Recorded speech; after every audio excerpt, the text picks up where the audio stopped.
Right, so we started with the first law last class.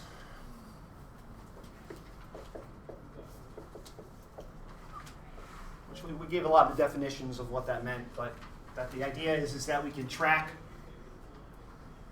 the change in the internal energy of a system by and it splits into two different components. One is the heat.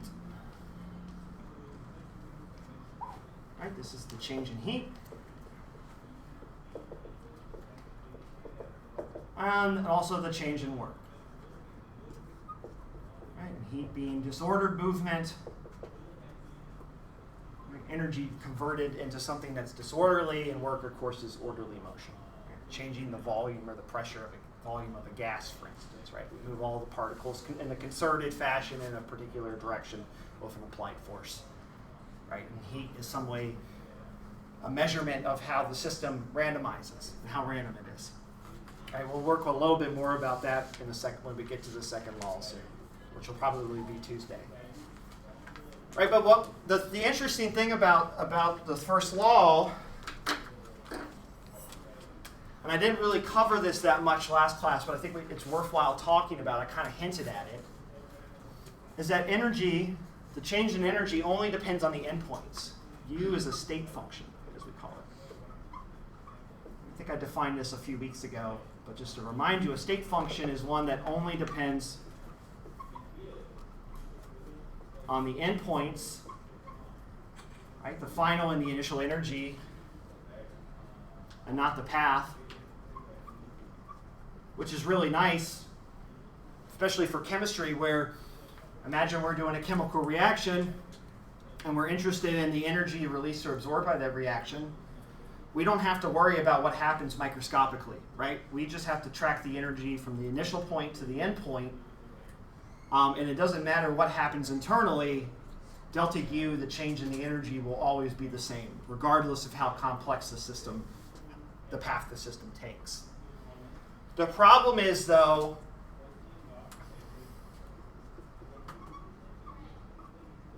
work and heat are not state functions.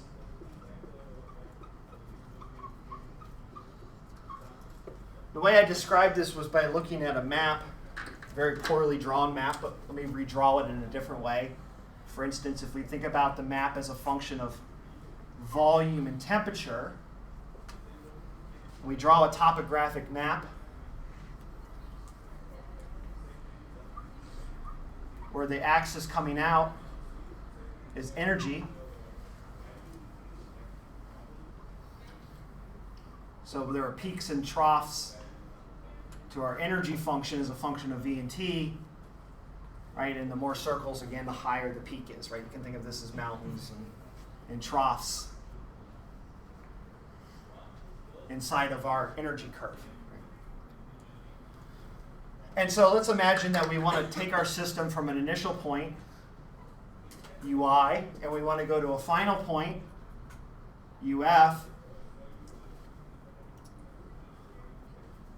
And of course, the change in the energy for this process is always the same. It doesn't matter which way we go, but it's always UF minus UI. But notice that if we move along the volume axis, right, as the volume changes, we're doing work to the system, right? So this is kind of the work axis. And this is the heat axis.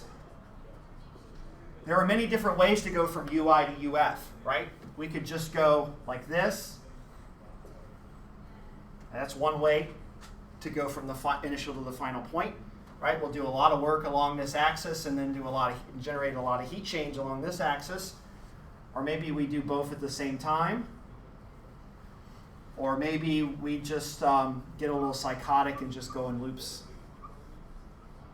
and fling around like that and waste a lot of time, right? All of these are valid paths from the initial point to the final point. But how we break it down into work and heat changes dramatically depending on the path we take, right? So in order to analyze a certain change in energy as a function of the heat and work, we have to define very specifically the path we take. Otherwise, there are infinite options. Right? The system can take any path through the system or through this this what we call a phase space, right, through the space, energy space. Right, so that's not very helpful for us because, if we're dealing with if we're dealing with chemistry, we can't really track this path, this motion, right? We don't have any luxury of doing that, right? So we have to basically limit ourselves to specific simplifications along how we process how we travel through this space from the initial point to the final point by just making some simplifications, right? We make some assumptions, or we limit the way that the variables of our system changes. All right, so just as a reminder, we talked about two different styles of going from point A to point B. So we'll call these simple energetic processes that allows us to define things as a state function, right? Work and heat as a state function. Let's say that turn on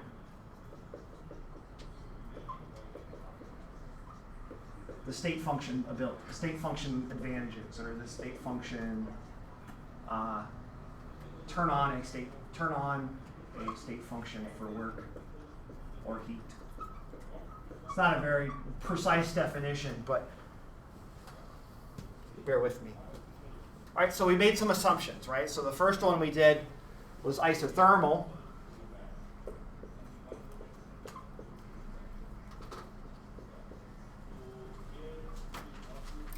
Right, which is the idea that we're going to do something to our system but hold the temperature constant. So maybe we put our system into a water bath, held to some temperature. And of course our system in our case is a cylinder with a piston. And inside of that piston is some gas.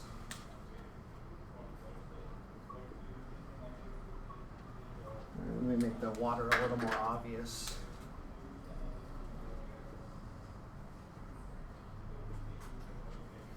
All right, we fix this to some temperature.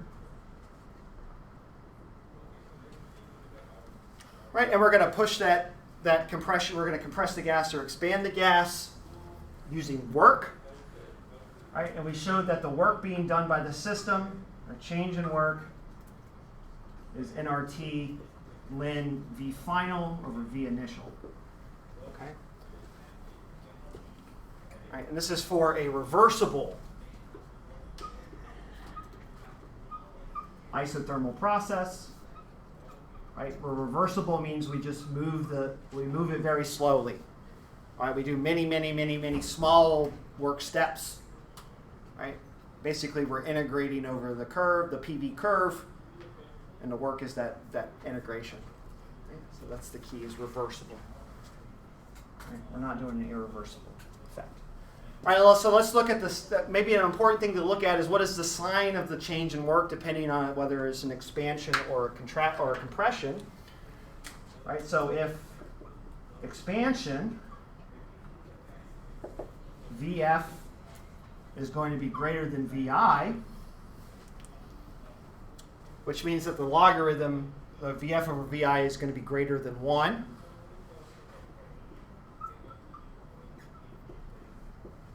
Which means that the log of VF over VI is greater than 0. Okay, so that means for an expansion, work is greater than 0. It's a positive amount of energy. Right, and that should make sense, right? We have to put energy into the system to compress it, right? The gas does not want to compress. It's going to have some resistance to compress, so we have to put energy into the system in order to compress it. Right, so this is positive energy input into the system. Or sorry, I have this backwards. I'm sorry. Let me think about it. So we're doing expansion, right? Expansion. So think about the sign as the amount of energy being released by the system instead. Sorry, right? It's the energy that's being released into the bath. What's that? Right. Where work's positive, right? Yeah. So I always get these flipped up. So it's always good. This is why we have this conversation, so we get the signs right. Right, so this is the amount of work released by the done by the system, and it's going to be positive. Right, so this means energy released, if you will. Because when you're absorbing, it's Right. Right. This is in some way the work is being done by you, or the work is being tracked by you, and you're gaining energy because the system is expanding. The energy is being released, and then so if compression, the opposite is true. Right. VF over VI is less than 1, so the logarithm is less than 0. So delta work is less than 0. Right. What that means is that the system, in order to compress, the system has to absorb energy, so you're pulling energy out of the universe, right, or out of the bath, in order to compress it.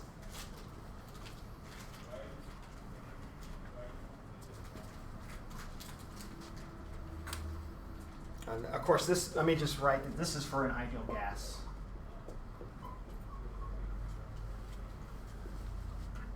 Right, the way we should write this is that the infinitesimal change of work is the pressure times the change in the volume.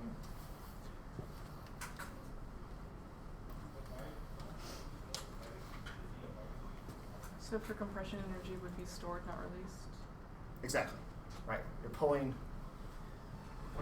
pulling energy out of the exterior and into the interior, right? So the energy drops. We're monitoring it from our status, right? Mm-hmm. So we gain energy when you expand, and we lose energy when we compress. Okay. The signs don't matter.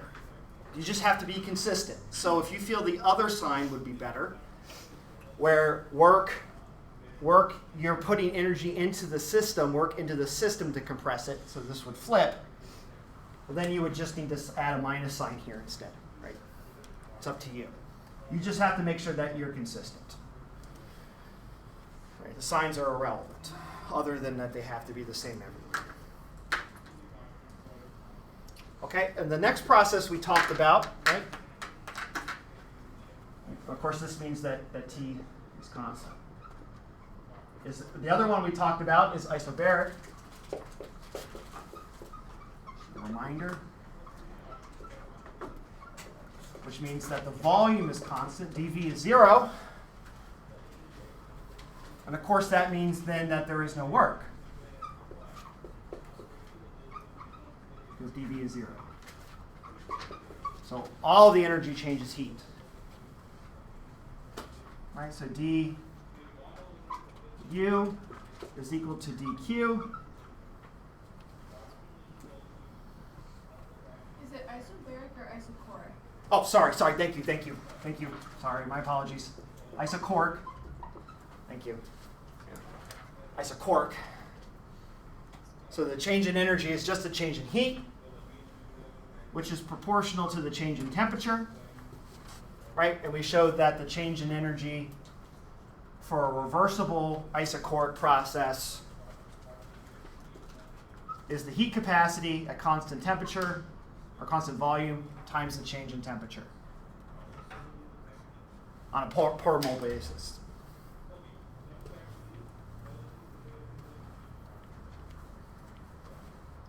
Right, and CV, just as a reminder, is the heat capacity. And it's defined as the change in energy divided by the change in temperature at constant volume. Right, it's how much energy a system can absorb before the temperature increases by 1 unit. Okay, and a great example of this is a pressure cooker. Right, a pressure cooker is the kind of common error. There's also something called, often we use isochoric processes to measure chemical energy changes, because all of the energy being released by a chemical process is just thermal in an isochoric process, right? The only thing that happens is the temperature changes. So for instance, what we could do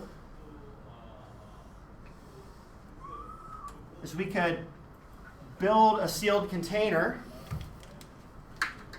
Let's fill it with water.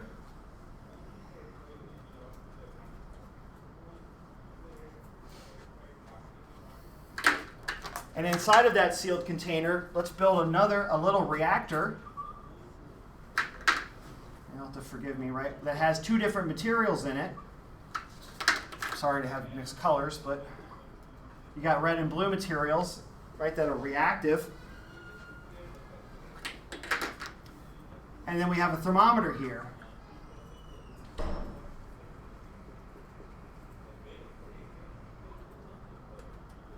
Right? Since the system is sealed, there's no volume change.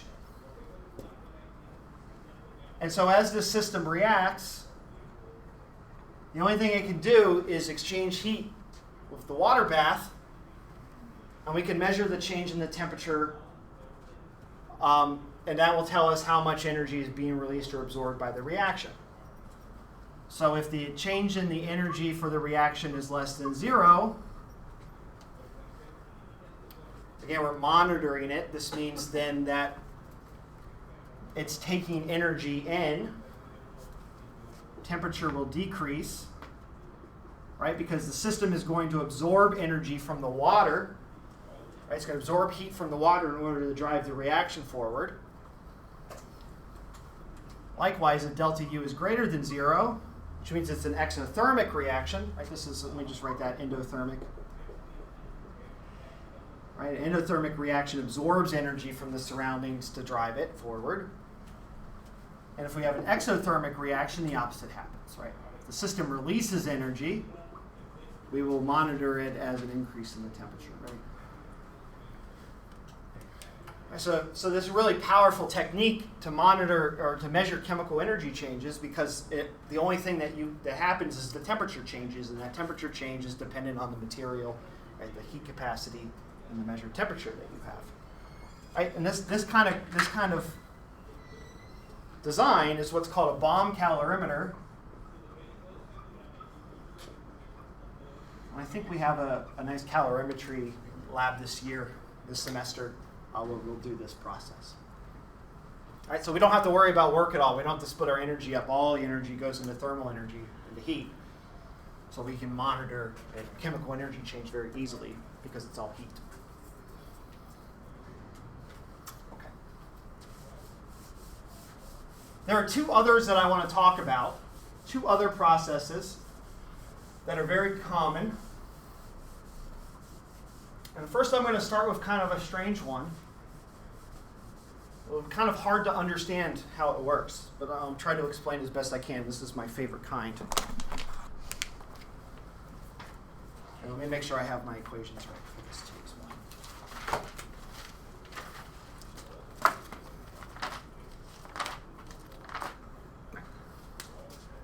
So the next one I want to talk about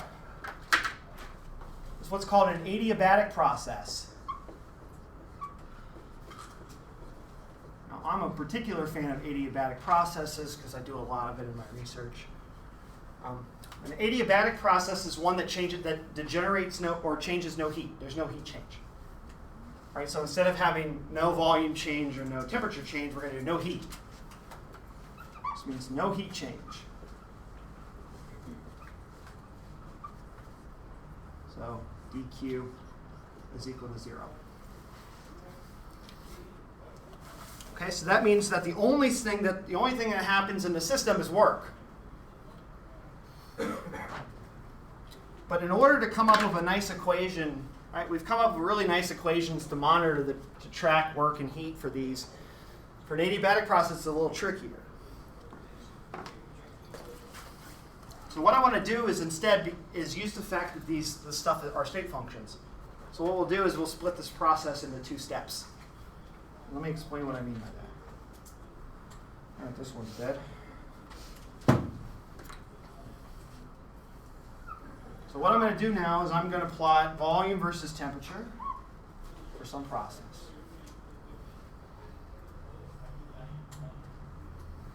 All right, so a curve, temperature versus volume, maybe it looks like something like that, a constant pressure. Now let's go from a final state, and an initial state here. So from VI and TI to VF TF. All right, so this is we're going to go we're going to expand the gas adiabatically without heat, right? So we're going to go from a warm temperature and a low volume, high pressure, however you want to think about it, and go to a high, and then expand the gas to a cooler temperature and a different volume.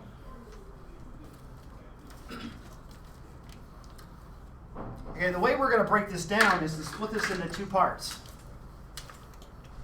Instead of going along the curve, because it's a state function, we can take a different path. And the result will be the same. So the first step we're going to do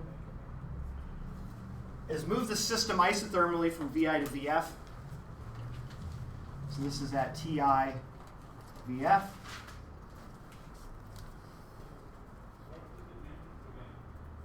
And then we're going to do an isochoric expansion. Sorry, not an isochoric expansion. We're going to change the temperature to TFVF.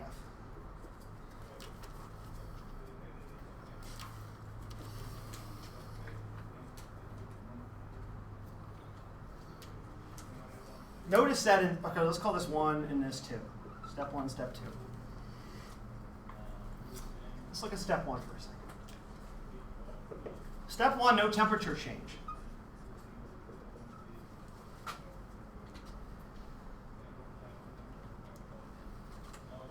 The thing that because the temperature doesn't change, the total internal energy of the system doesn't change either, right? Because we know energy tracks as temperature. The energy of system of the energy of a system is dependent on its temperature. And the temperature is not changing, so du is 0 here. Okay. And then what do we have about 2? Well, here volume is constant. So dV is 0 in step 2, right? The volume's not changing, we're going vertically, right? So that's an isochoric process, right? And so we know that the change in energy is CV dt, right? That's what we have over there. Right, so the change in heat, which is the change in the energy, right? There's no work being done in a constant volume process. It's just the heat capacity times the change in temperature.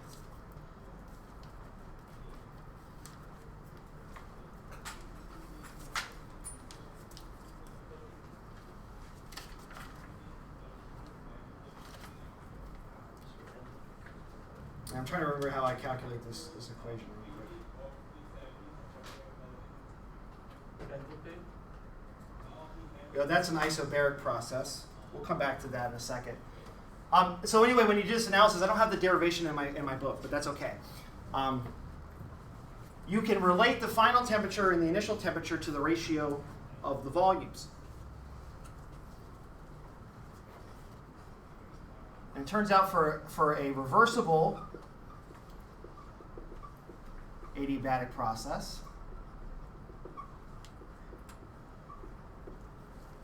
which is again moving slowly along this curve,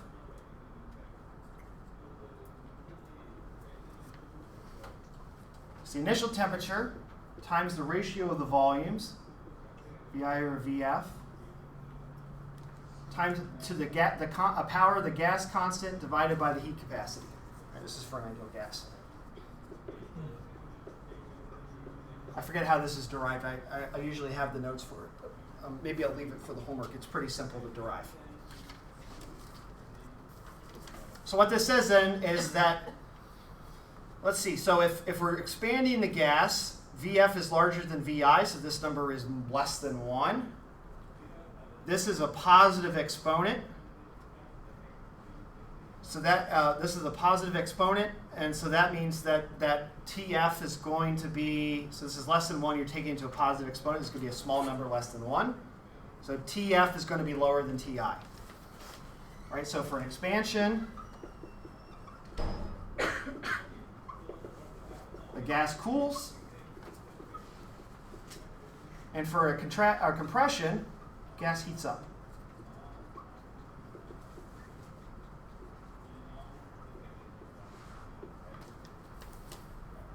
Right, just by the volume change.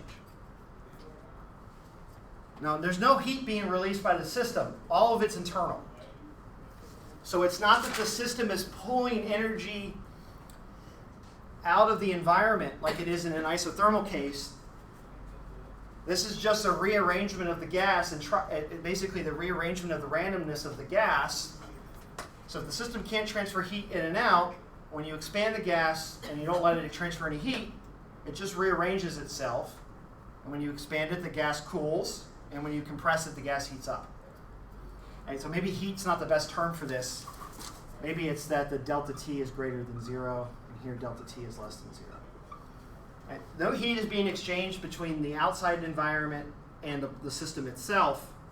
All of that energy is being used to re-randomize the system. Right? So when you compress it adiabatically, the system becomes more random internally, and when you expand it, it becomes less random internally. Right? And that affects the temperature change. But there's no heat being exchanged to the outside. Now, you might ask the question is, what kind of process, what kind of real-life things happen that do this? And there's a couple of really good examples.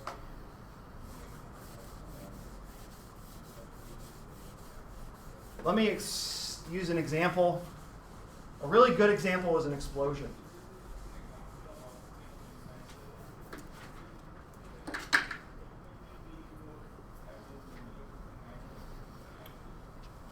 So let's say, for instance,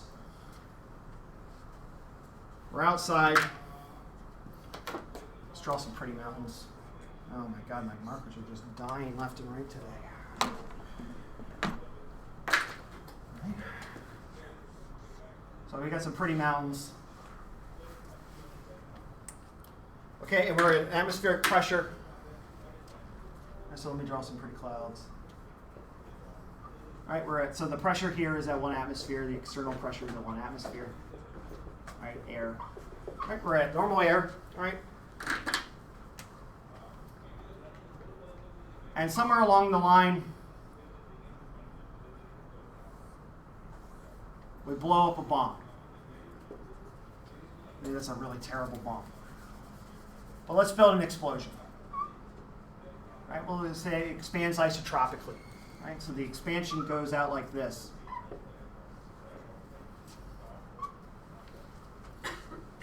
Right, so we blow the bomb up. The gas, which is initially compressed and now is expanding, has some velocity. Right, so the gas has some velocity.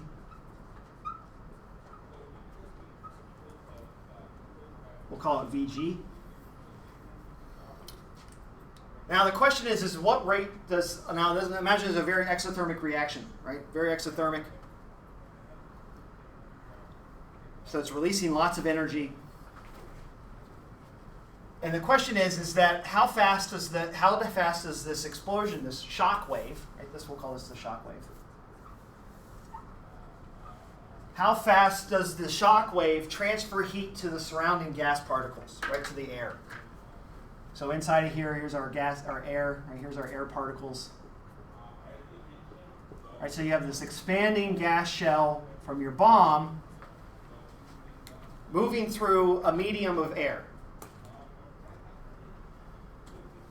And what you can derive is that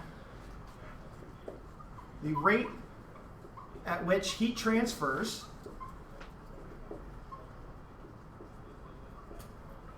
from the expansion to the atmosphere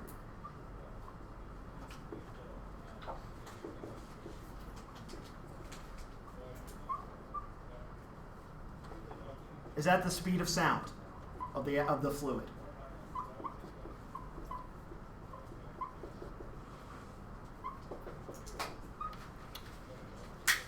Okay, so the speed of sound is like 500 miles per hour, 550, 600, something like that. I forget what it is exactly in the air.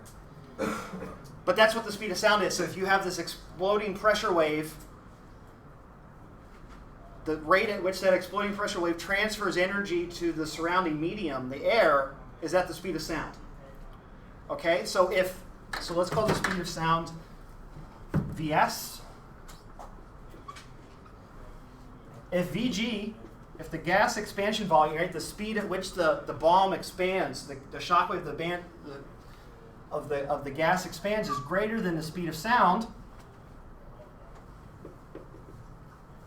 the bomb transfers no heat to the air. Right? The reason why there's a shock wave is because you have a pressure, you have this massive pressure of an expansion moving faster than the speed of sound, which generates a shock wave.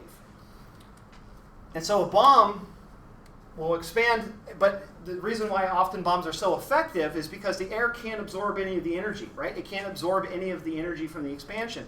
So this shock wave of energy, right, of this intense pressure, intense force, and also intense heat, doesn't get attenuated by the air because it's moving faster than the rate that the air can actually transfer heat to itself. So a bomb is an adiabatic expansion. And of course, as it continues to expand, right, it's really hot initially, and as it continues to expand, it cools off, right, because of the adiabatic expansion. You're increasing the volume. Eventually, the bomb dissipates, right? The gas dissipates and cools down. It also slows down because of friction. But if you have a particularly intense explosion, you have this massive shock wave of energy and pressure expanding basically unimpeded through the air. The air cannot absorb any of the energy because it's moving too fast. So that's why often, right, nuclear bombs are so effective. Well, one, they have tons of energy. I mean, no matter what happens, it's going to be massive. But also the velocity at which the shock wave from a nuclear explosion, the rate at which it expands, is so much faster than the speed of sound of the air that the air can't attenuate any of the energy that the bomb creates. Right? It can't just absorb it as heat and just heat the environment up. It just keeps blowing up, and which is why it's so effective, because then when it hits actual material, something that actually stops the pressure wave, like a building or a person or the ground or whatever, there's a lot of residual energy there because the air can't absorb any of that energy. So that's a really classic example of an adiabatic expansion. Right? I'm sorry, come on in here. Another great example of an adiabatic expansion in chemistry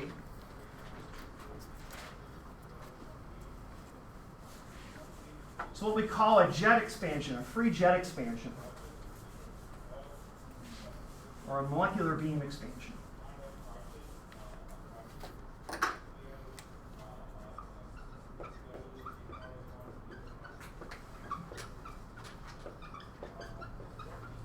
We'll come back to this idea of a molecular beam near the end of the class when we talk about reactions and kinetics, because we often use this to prepare molecules in a very appropriate way for reactions. The idea is very simple. Imagine you have, I'm going to build a little vacuum chamber.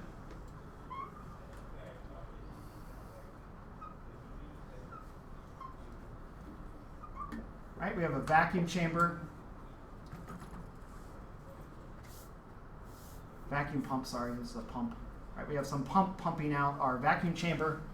Right, so maybe the pressure here, let's say for instance the pressure is on the order of 10 to the minus 6 atmospheres inside of our chamber. Okay, so we've got some sort of instrument that's at vacuum. Bless you. What I'm going to do is I'm going to build a little pinhole in the side of the chamber right here. I'll draw it with red. This. Okay? And we're going to connect this to a gas inlet. So we have some gas flowing through here.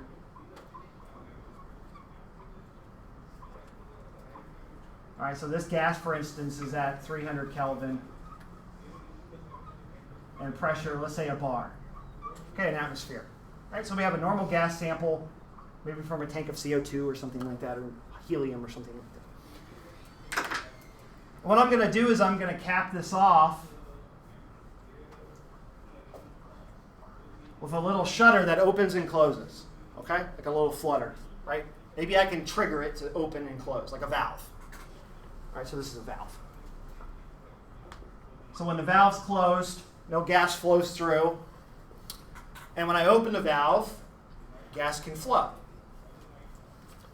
So what happens? Well, let me just remind you the temperature in the chamber is also 3 as well. Okay, it's got low pressure and room temperature. So let's say I open that valve. Okay, what happens? Well, I have a gas in here. Again, just an ideal gas moving randomly. Right, this is an ideal gas where the average velocity is 3 RT over the molar mass of the gas. Right, so all of these particles move with this average velocity. They're all moving around in there. And then I open the valve, what happens? Well, you have a region of high pressure and a region of low pressure. Right? So naturally, the stuff in the high pressure is going to move to the low pressure to equilibrate. Right? So everything's going to start flowing here. Notice I'm not doing any work to the system, right? I'm just opening a valve and letting the gas flow, right? It's just a natural, spontaneous process. The gas will move from the high pressure region to the low pressure region. No work is being done. Right? So upon opening the valve,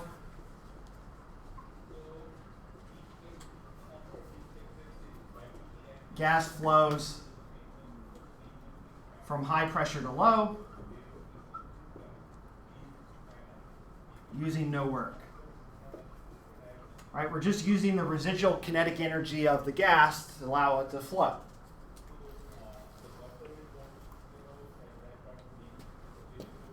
Now notice that what's happening is that you go from here, the volume is very low, volume small. Right, you have a little tube of gas pressurized to a very low pressure region with high volume.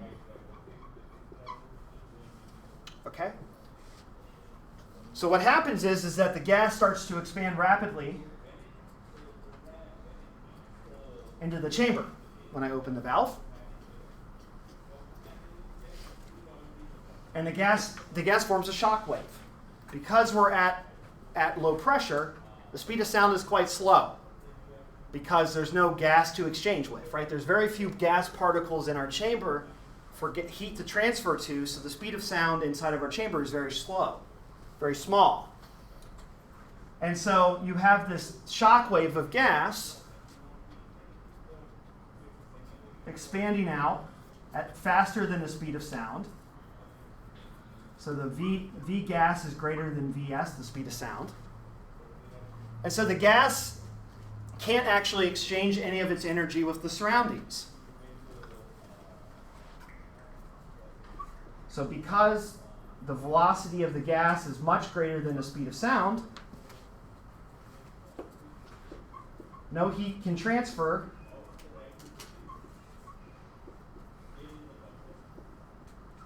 from gas to residual gas, or residual atmosphere in the chamber. Right? There's just nothing to collide with to transfer that energy, right? Because it's at such low pressure. So what happens? Well, as it starts to expand, no heat is being transferred. You're going from a small initial energy, or volume, to a very high initial final volume, right? You have a choked tube full of gas to an empty chamber, very large chamber. Your temperature plummets. So this is an adiabatic expansion. And TF, the final temperature, is much, much less than TI. And it turns out the smaller that pinhole, right, which means the initial volume, initial surface area where the gas can move through is tiny. Right? You have a very choked flow at very high pressure going to a very large chamber at very low pressure. The smaller the pinhole, the lower the final temperature of the gas. Right? So if, for instance, if the pressure of the gas is 1 bar and the pinhole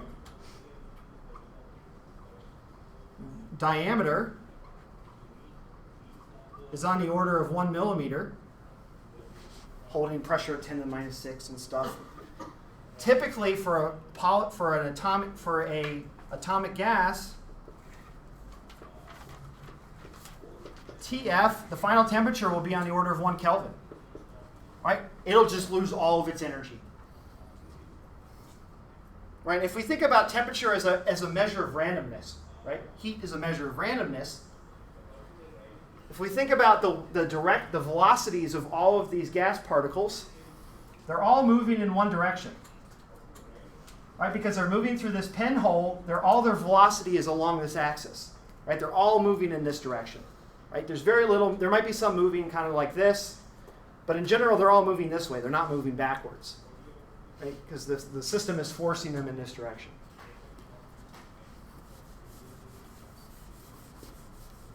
So if we were to plot on a graph the velocity squared of the expanded gas versus the distribution, the probability of a gas particle at some v squared, so P of v squared, probability, all of the gas is moving roughly in the same direction at the same rate. Right? They're all moving at this average velocity, and they're all moving along this axis. So when you plot this, you get a very, very, very narrow distribution. Right? So the gas has some speed, and you get a very sharp distribution, sharp of velocities.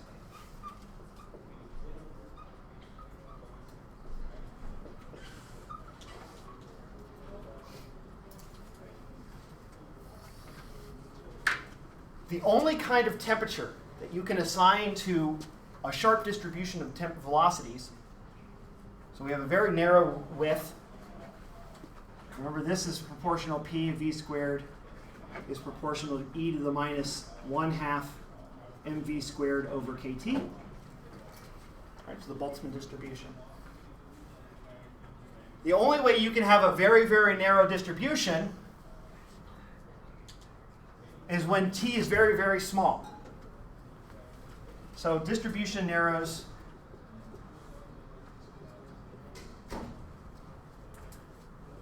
as t decreases.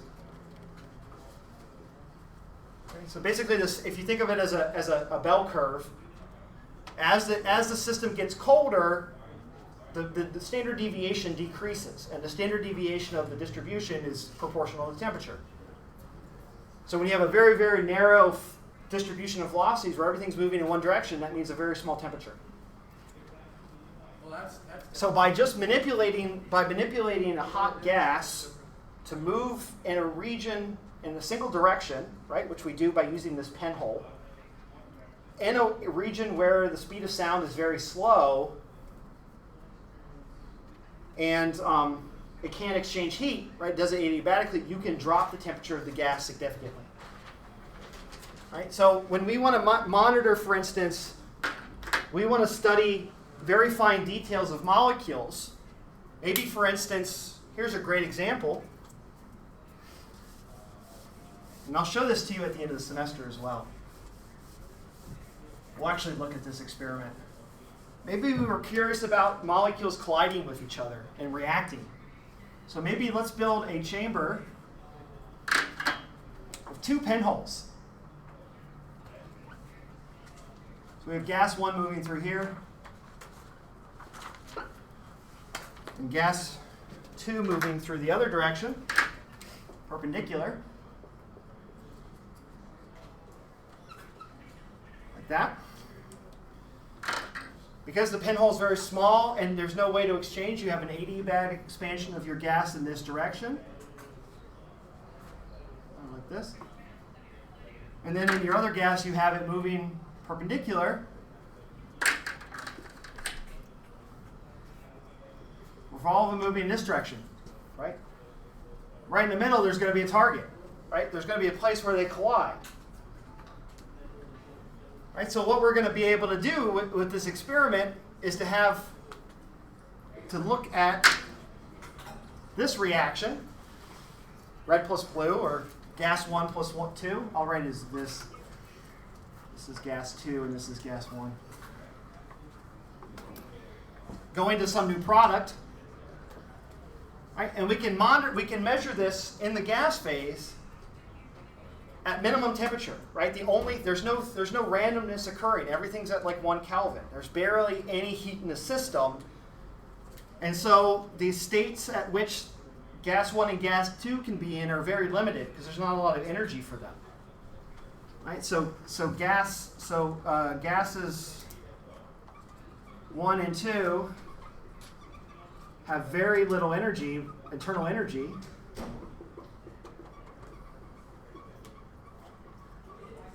Which means the accessible states that they can be in, arrangements or states, however you want to think about it, are very limited. So what experimentalists will do, physical chemists will do, is they'll build these things.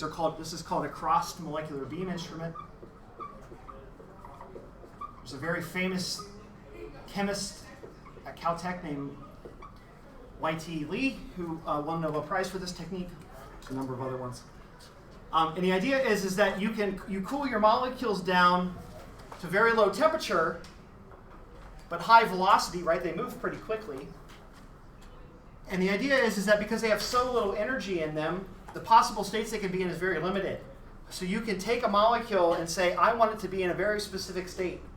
Maybe in the ground state, or maybe with just one excitation. And you can actually monitor the reactions, right? You can look over here. You can have a detector over here. So this is a detector.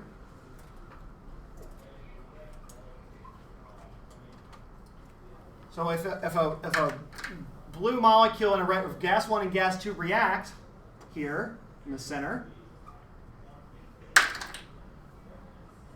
the product will bounce off and hit the detector, right? So we can have two molecules. We can select the state that they're in at very low temperature. So there's not a lot of randomness in the state they're going to be in. We have a very good, confident understanding of what kind of states the molecules are going to be in because they're at low temperature. We can collide them and then use a detector to look at the products, which also have low energy, right? And another advantage is because they're so cold, there's very little probability that they're just going to bounce off each other, right? If they're moving really fast, they might just glance off each other and bounce off and nothing happens. But if they're cold and they hit each other, they're going to be very attracted to each other, right, through the intermolecular attractions, and there's not enough kinetic energy to blow them apart. Right, so they're going to stick together, and hopefully, if we're lucky, they'll react and form a new molecule 3.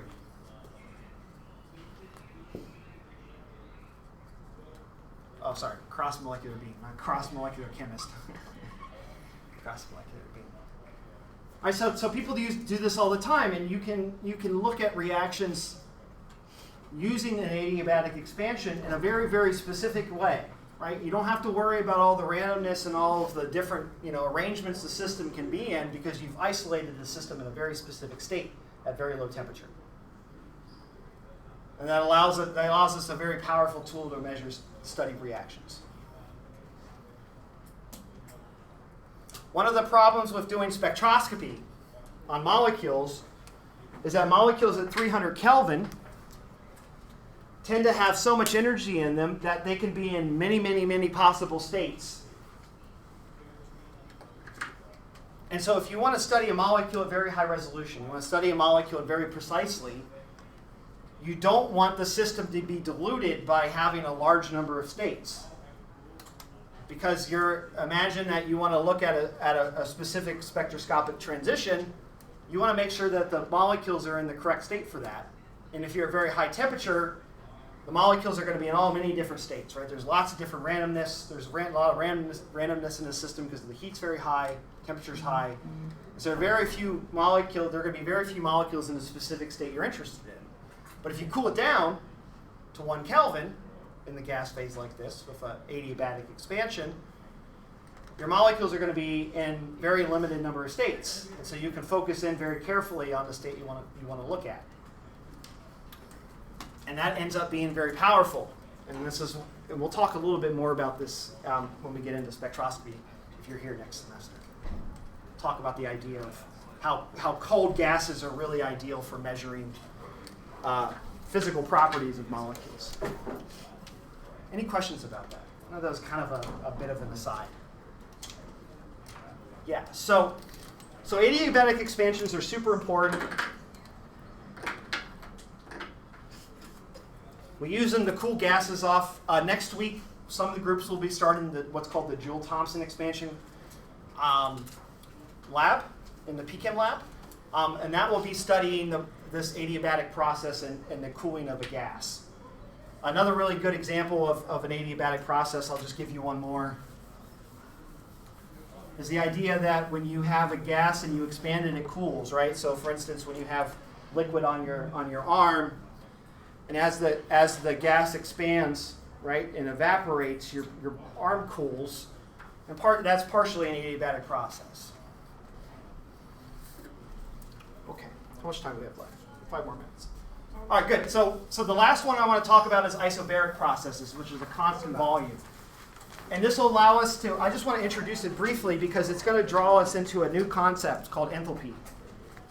And I'll explain why enthalpy is important, and then on Tuesday we'll dig into enthalpy. Because enthalpy will be our first tool to really study chemistry energetically. I'll just leave this up for now. Okay, so for the last one is isobaric. Oh my God. I'm going to Costco this week and buying a box of 100.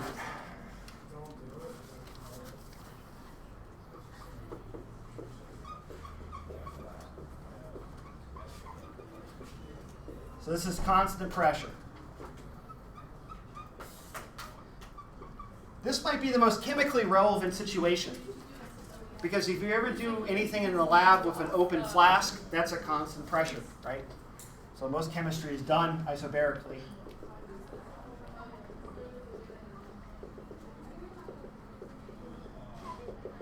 Right? Anything done in an open flask or an open container, a reaction or any sort of process is constant pressure, right? Because you're at atmospheric pressure. So most chemistry is isobaric. All right, so let's see if we can come up with an expression for the change in energy in an isobaric expansion. So we'll start with this, delta U equals delta Q plus delta W.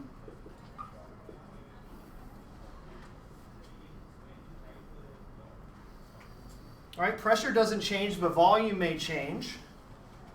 Remember, delta W is equal to P delta V. All right, whatever the external pressure is, P. All right, so this is P VF minus VI.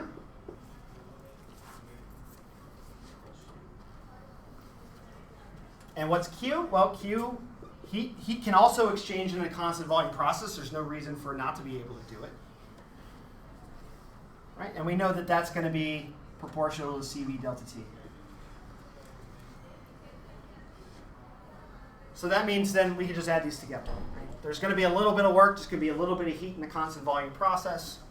Some heat might release, some work might be done, but we don't know. But U for an isobaric process then is going to be CV delta T plus the pressure, the external pressure, times the change in volume.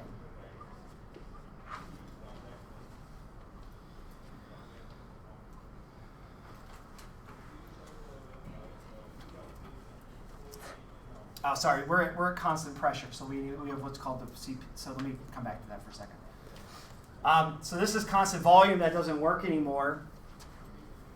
So constant, this is heat capacity. The change in energy is the change in temperature at constant volume. There's also an equivalent CP du dt at constant pressure, which we call the constant pressure heat capacity. And it turns out that CP is C for an ideal gas. They're related by a factor of R. Okay, so Cp minus Cv is equal to the gas constant. So we can interconvert between them for an ideal gas. So I'll write this Cp delta T, right, because it's constant pressure, not constant volume. So that means then that we can replace Cp, we'll just stick with Cv plus R. All right. On the next homework, I think we'll have a way to prove this. It's actually really easy to prove that these are related by this expression. It's not that hard to calculate. But there's a problem, right? So we've come up with a really easy equation, right? We've expressed the change in work by the change in the volume. Change in temperature gives us heat. And so U gives us something that is a mix of the two, right? Which is not particularly helpful, right? Because we don't know how much is going into work and how much is going into volume for a given process, or into heat and which is going into work, and vice versa. Right, it's kind of an ugly equation because there's a contribution from both expressions.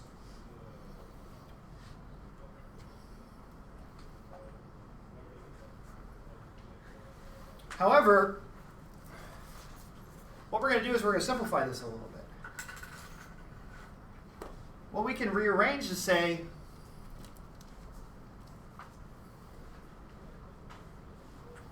what we're going to do instead is rearrange this equation and introduce a new state function. So what I'm going to write, and we'll expand this, we'll talk about this on Tuesday, but what I'm going to write is a new expression to allow us to track energy change in an isobaric process. Okay? And the definition that we're going to come up with here is for enthalpy.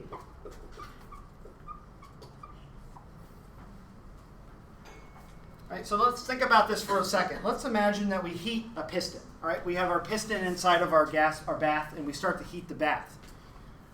Right? Some of that's going to exchange, some of that heat's going to exchange into the piston and allow it to expand, right? It's going to absorb that energy and it's going to expand the gas or vice versa. Right? So you have some heat being converted into work or work converted into heat or vice versa. Right? But the question might be is how much of the energy being provided to our piston is being converted into work and how much is heat? Right? So enthalpy is the state function we're going to use to measure that. So the enthalpy is defined.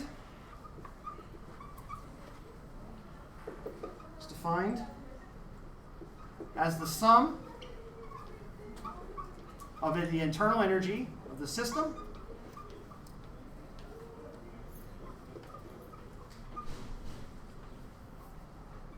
and the work required to establish the physical dimensions of the system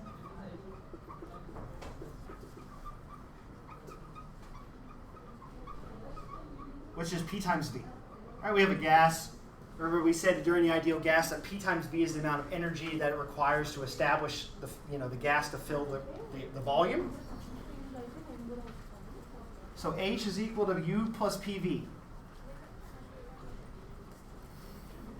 Enthalpy, which we call H. This is the enthalpy. What we're going to show on Tuesday, I don't really quite have the time for this right now, is that we're going to show very useful, that enthalpy is a very, very useful thing to track, because the change in the enthalpy we will show, let me write that, we will show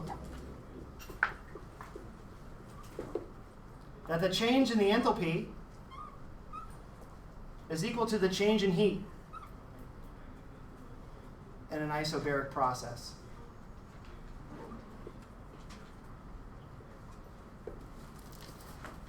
So we have a system that is doing work, it's doing heat transfer, right?